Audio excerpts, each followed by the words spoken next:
So we have conducted a study with support of Craft Silicon, and M2I was our knowledge partner. Jointly, we have a study called a study on use of technology among small MFIs, current status and challenges. I don't want to talk. Uh, First, I would like to introduce Mr. Shiva Kumar. Mr. Shiva Kumar is a CEO of Craft Silicon Asia, brings with him a wealth of experience and in information technology, banking, and microfinance. Shiva Kumar, hello. Shiva Kumar joined Craft Silicon Kenya in 2000 and has held several leadership positions, leading to his appointment as CEO. Uh, he's Then I would like to Mr. Siva. I would like to get all these answers from you because being a technology, being the head of a technology company, being a technologist, you need to guide us on all these things. So my specific question would be that you are associated with many MFIs. What's your like observations on the sectoral progress in technology? We have walked a long pathway. We have seen because of the technology, because of a lot of information, information, non-availability of the information, microfinance sector was challenged. Where are we? And also my bringing this contextual discussion from Lena, that how expensive is adoption of technology, how the commercials can be managed by the smaller MFIs. But also I would like to understand from you that if we are using third parties technology, using it pay per customer or something like this, per capita expenditure, there is also a risk associated with it, with the data side, like how secure the data is and how can we ensure all these things together. I wanted to bring you at last to get all these observations from your end, because you are the right person to tell us that how can we overcome all these challenges. Over to you, Siva. Thank you, Saifal. Yep. Yeah. So regarding the overall the way that MFI industry is as compared to the banking and financial sector, we have been working with the larger MFIs and smaller MFIs as well as the small finance bank. So when we look at the technology usage in the MFI as compared to the banking and financial sector, I would say as per our view, it is as par with the overall banking and financial industry. Considering the client sourcing, or like we could say the onboarding of the customer, whether it is using the KYC or ID verifications, other or geotagging, so many technologies which is banks also not at all using it. So MFIs are started using it. So as I would consider that the technology, the usage in the MFI is definitely in the onboarding side, on loan processing side, is much better than the bigger banking sector actually. Uh, Most of the MFIs, based on our the survey also, many of them are using the on-field technologies. Uh, so many of the people are still considering to adopt those ones. But as MFI as a service is been as is been offered at the doorstep. So in that way, the mobile technologies or field technologies is uh, the most of the bigger MFIs and even the few of the MFIs in the smaller size also. So they have been offering it this services at the field level, which is banks are now started doing it. So banks also, the bigger ones also now providing the doorstep services, but MFIs they earlier used to do it. Now with these technologies, they can able to do it uh, in the faster way of giving the loans, which is everybody is talking about the turnaround time. So earlier it was a 7 to 14 days or even much more than that. Nowadays with kind of the bureau which is available and the cash flow analysis, which the most of the on-field solutions are providing. So that can be even be able to disperse the loan within 1 or 2, 3 days actually. So many of our customers also able to disperse the loan within 1 or 2 days. That is it's a remarkable achievement as far as the MFIs are concerned. Now, in the certain areas whereby that the ML and AI, Manish was mentioning into that. So the most of the MFIs, they have been strictly following the guidance. Uh, the credit underwriting, there are so many guidances being given. So those are the rules are already in place in many of the systems. So like now sentiment analysis and all those kind of the things is when it comes actually when people are talking about the ready credit or revolving credit kind of the product when it comes to the microfinance. So those the technology also can be used, but in coming days definitely we can see many of the people are talking about the ready credit and revolving credit for those kind of the products into the sector. When it comes actually those technology also can be used so that people can in the MFI sector also on demand basis people can avail the loans.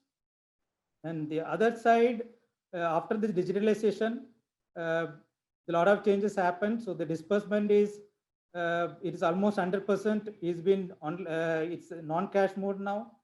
Now is what is left out is the collection, which is microfinance major worry. With last the COVID crisis, with that also made many of the people have slowly started thinking about and adopting actually the collections also is been done through the non-cash mode. Some MFIs are talking about 20 to 30% of their collections are coming through the non-cash, and slowly like UPIs are free. UPI transactions are free, and now recurring UPI transactions also is going to come. So with those things actually, so that the cost is not there. That is major concern for the digital adaptation from the customer side also, the end borrower side also, MFI side also. Now this thing is completely free with UPIs, and government is almost liberalizing all the cost. So we can see that both disbursement and the collections is going to be a complete digital. So that is a major change as far as the industry is concerned. And regarding the challenges which the facing the particularly like the smaller MFIs regarding the cost or adaptation of the solutions. Cost is always there, like but we have seen that most of the people are using the software as a services, which they don't need to worry about any infrastructure actually, so they can only use the system.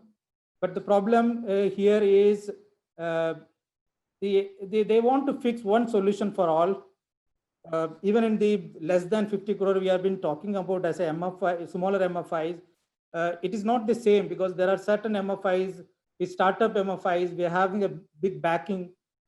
They are different. So they want to grow within 1 or 2 years, multiple of 50 crores, but they are the different thing. But some of the MFI is really small and operating into the very limited areas. So there, the solution looking in, we need to have the differential pricing for those ones, and they also have a clear expectation. So the solution which they have been looking, it should be it could not be the same like what the larger ones are using it. And another one I want to say here, the technology it's not that expensive, but customized the solutions are expensive. Okay, so that customization is definitely, accessories are expensive. So that's the reason that it has to be a differential pricing. So people has to accept that one. The 50 crore, the MFI is definitely not required that kind of the sophisticated solution or customized solutions for one is 500 crore or 1000 or 5000 crore MFIs. So then gradually they need to grow. So accept that they kind of the solutions they are looking into that, so that the service provider also they can price it accordingly, so that it is viable for both sides. So the technology, product, and infrastructure is not expensive, but what is expensive is the services, which is the manpower is cost is involved into that, which is very expensive for both sides. So Manish also mentioned into that actually. So that is also my view. Each MFIs should have some small team. Uh, Most of the smaller MFIs they ignore the IT team, but definitely to have the small team in-house will help them into the cutting down the cost in the longer run, rather than depending on the IT companies. They definitely provide those services, but again it comes with the higher cost as compared to the cost which they can afford to put in-house resources.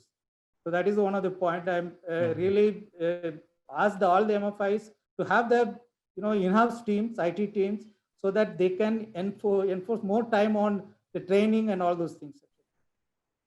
So another one challenge which is we also seen in many of the MFIs, since the data processing is being done traditionally offline basis. Now all of a sudden the field technology comes. The initial resistance is there always. They look at it like additional work they need to do it actually. So it's there everywhere. All the system implementations, it is always been there. But in this case, it is the initial one. Once they start using the system, they don't want to leave it actually. So it is giving enormous amount of the opportunity for them to do the business faster and close their targets also. So it is a matter of the initial resistance, which can be overcome by the very good in-house training team.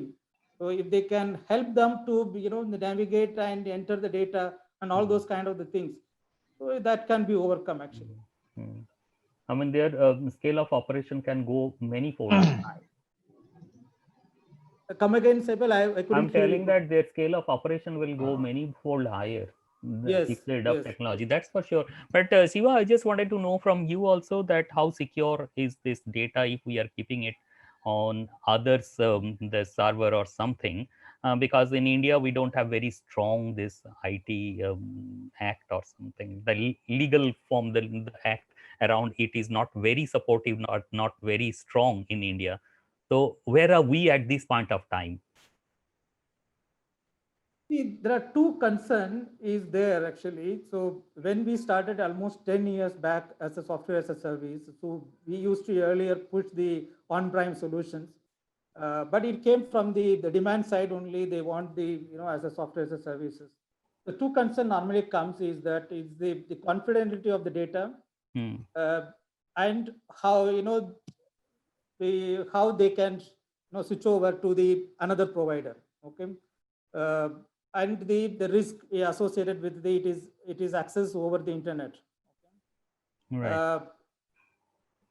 So the one part as a software as a service provider, so it is the responsibility of the IT service provider to have the policies and convince the customer that the exit supposed to be smooth, so that the MFIs they can come into the software service provider, so that any point of the time they can exit to and go into the different provider. And secondly, the risk associated with the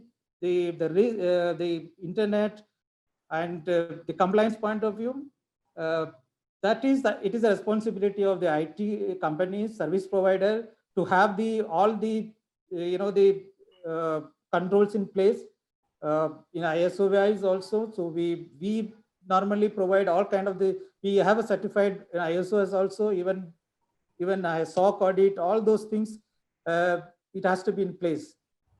So that gives the confidence into the service provider. In the larger MFIs, they are really concerned about those ones. So this can be addressed with the whatever the technology which is available and the proper audit which is as required from the RBI also. They have the auditors. Those has to be done on a periodic basis. and that gives the confidence to the MFIs. Customer, okay. So in this case, identification of the right partner is very important, who can give all the comfort and also the protection, probably. I